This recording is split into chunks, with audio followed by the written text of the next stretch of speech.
Lyca production Subaskaran தயாரிப்பில் அறிமுக இயக்குனர் AR ஜீவா இயக்கத்தில் அனுபமா பரமேஸ்வரன் நடிப்பில் லாக்டவுன் டிசம்பர் 5 முதல் திரையரங்குகளில்.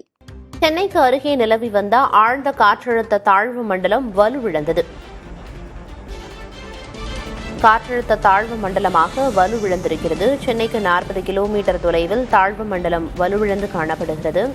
சென்னைக்கு அருகே நிலவி வந்த ஆழ்ந்த காற்றழுத்த தாழ்வு மண்டலம் வலுவிழந்துள்ளது. சென்னைக்கு 40 கிலோமீட்டர் தொலைவில் காற்றழுத்த தாழ்வு மண்டலமாக வலுவிழந்திருக்கிறது. விவரங்களை வழங்குவதற்காக செய்தியாளர் வீரகுமார் இணைப்பில் இருக்கிறார். வீரகுமார், சென்னைக்கு அருகே நிலவி வந்த ஆழ்ந்த காற்றழுத்த தாழ்வு மண்டலம் வலுவிழந்திருக்கிறது. இது மேலும் வலுவிழக்க வாய்ப்பு இருக்கா? என்ன தகவல்? பிரியதர்ஷினி, நேற்று முதல் சென்னைக்கு அருகில் இருக்கக்கூடிய வங்கக்கடலில் நிலவி வந்த அந்த ஆழ்ந்த காற்றழுத்த தாழ்வு மண்டலம் தற்போது காற்றழுத்த தாழ்வு மண்டலமாக வலுவிழந்திருக்கிறது.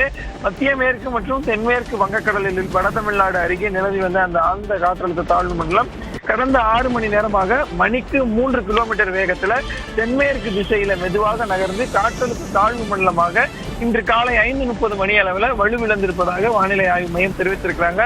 இந்த காற்றழுத்த தாழ்வு மண்டலம் சென்னைக்கு கிழக்கு தென்கிழக்கு திசையில் சரியாக 40 கிலோமீட்டர் தொலைவிலும், புதுச்சேரிக்கு வடகிழக்கு திசையில் 130 கிலோமீட்டர் தொலைவிலும், கடலூருக்கு வடக்கு வடகிழக்கே 150 கிலோமீட்டர் தொலைவிலும், ஆந்திர மாநிலம் நெல்லூருக்கு தெற்கு தென்கிழக்கே 180 கிலோமீட்டர் தொலைவிலும் மையம் கொண்டிருப்பதாகவும் தெரிவித்திருக்கிறாங்க. இந்த காற்றழுத்த தாழ்வு மண்டலம் மேலும் அடுத்த 12 மணி நேரத்துல ஆழ்ந்த காற்றழுத்த தாழ்வு பகுதியாக மேலும் வலுவிழக்கும் என வானிலை ஆய்வு மையம் தெரிவித்திருக்கிறாங்க.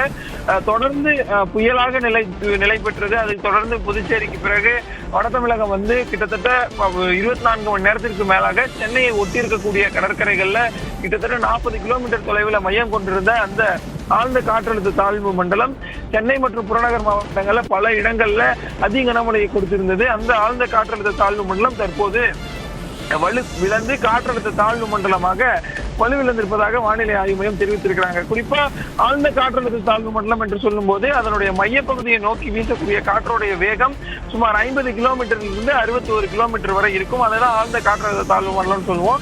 இப்ப அது காற்றழுத்த தாழ்வு மண்டலமா வலுவிழந்திருக்கிறதுனால அதனுடைய காற்றோடைய வேகமும் குறைந்திருக்கும். சராசரியாக 31 கிலோமீட்டரிலிருந்து 49 கிலோமீட்டர் வரை அந்த காற்றழுத்த தாழ்வு மண்டலத்தினுடைய மைய பகுதியில காற்று வீசும். அதை தான் நம்ம காற்றழுத்த தாழ்வு மண்டலம் சொல்றோம். இது அடுத்த 12 மணி நேரத்துல ஆழ்ந்த காற்றழுத்த தாழ்வு பகுதியாக மேலும் வலுவிழக்கும் என தெரிவித்திருக்கிறதுனால இதனுடைய காற்றுடைய வேகம் 30 கிலோமீட்டருக்கு அடுத்த 12 மணி நேரத்துல குறைய போகிறது என்பதை நம்ம தெரிவித்துக் கொள்ளலாம். எனவே இது காற்றழுத்த தாழ்வு பகுதியாக அடுத்த 12 மணி நேரத்துல வலுவிழந்து சென்னைக்கு பக்கத்துல கரையை கடக்கும் போது இதனுடைய தாக்கம் கடல் காற்றுடைய தாக்கம் கம்மியா இருக்கும். இருப்பினும் மழையுடைய தாக்கம் சற்று அதிகமாகவே இருக்கும் என எதிர்பார்க்கப்படுகிறது. விரிவான தகவல்களை வழங்கியதற்கு நன்றி வீரகுமார்.